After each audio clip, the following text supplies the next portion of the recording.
Local, late breaking. This is WBAL-TV 11 News tonight in HD. Our big story tonight, fire engulfed nearly a dozen homes between two city blocks. In fact, crews are still on the scene at this hour. Good evening, I'm Rod Daniels. And I'm Marianne Bannister. It's been unfolding all evening in West Baltimore, and it all began around 5:15 tonight when the first flames were reported in the 1300 block of North Calhoun Street. A short time later, flames shot from a row of homes in the 1300 block of North Carey Street, just 2 blocks away. 11 News reporter Kai Reed has been covering this all evening. She joins us live with more. So, Kai, is either fire still burning tonight? What's the status?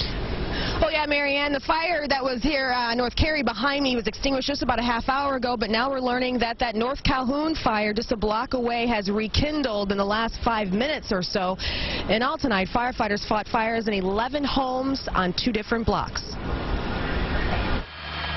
Arson detectives have been on the scene most of the night, and they'll work to determine exactly what started these fires. Reporting live in West Baltimore, Kai Reed, WBAL-TV 11 News. Well, thankfully, the scene in West Baltimore today pales in comparison to what's going on in Detroit.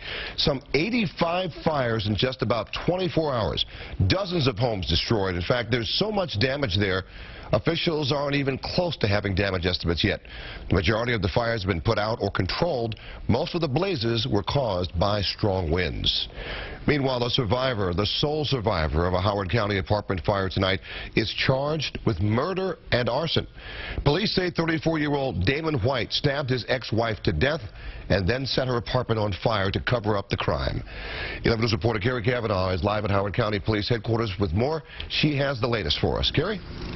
Damon White and Thelma Wynn had a child together and an apparent history of domestic violence. Now he's accused of taking her life and destroying the apartment her 4 children called home.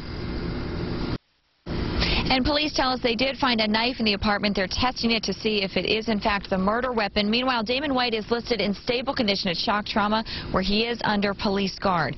Reporting live in Ellicott City, I'm Carrie Cavanaugh, WBAL-TV 11 News. The search is on tonight for an inmate who escaped from custody early Tuesday morning. Authorities say 26-year-old William Lee Lucas ran away from corrections officers while he was being transferred to a different facility in Baltimore City.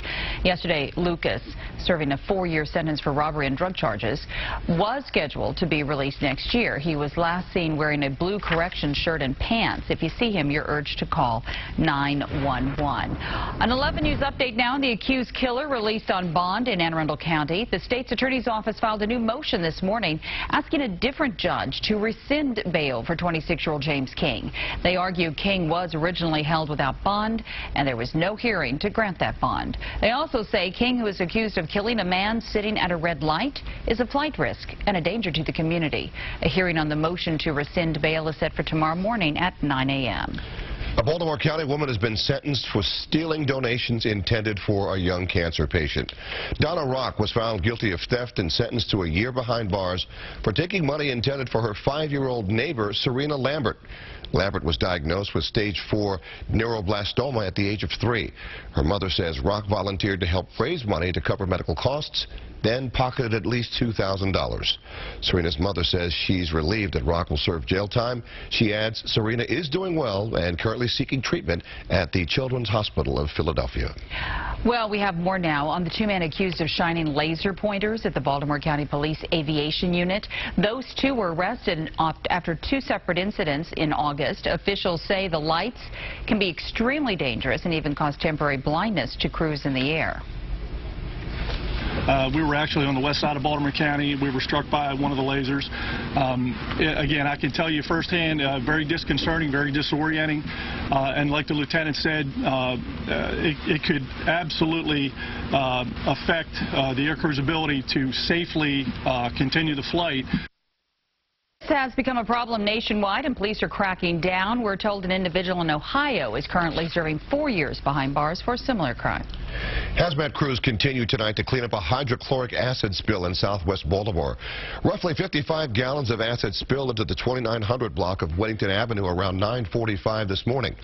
11 workers at 2 nearby buildings had to be evacuated. No injuries were reported, but the situation could have been much, much worse. We also had 2 members that were in the building that were close to the exposed area that at this time have been checked out by the medic units on the scene and appear to be fine. Officials are trying to still figure out exactly what caused that spill. Meantime, the investigation continues into what caused gas fumes to overcome a Baltimore County Catholic school. Today, students and staff returned to St. Clement in Rosedale after the MDE confirmed the smell detected yesterday was no longer inside the building.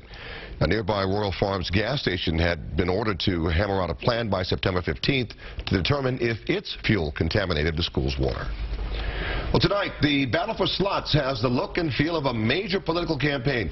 Phone banks are humming, posters popping up all over, and it's getting expensive. Those behind the effort to get a slots license for Laurel Park have already spent more than $1 million in TV advertising. 11 News I-Team reporter David Collins has more. In the newsroom, David Collins, WBAL-TV 11 News.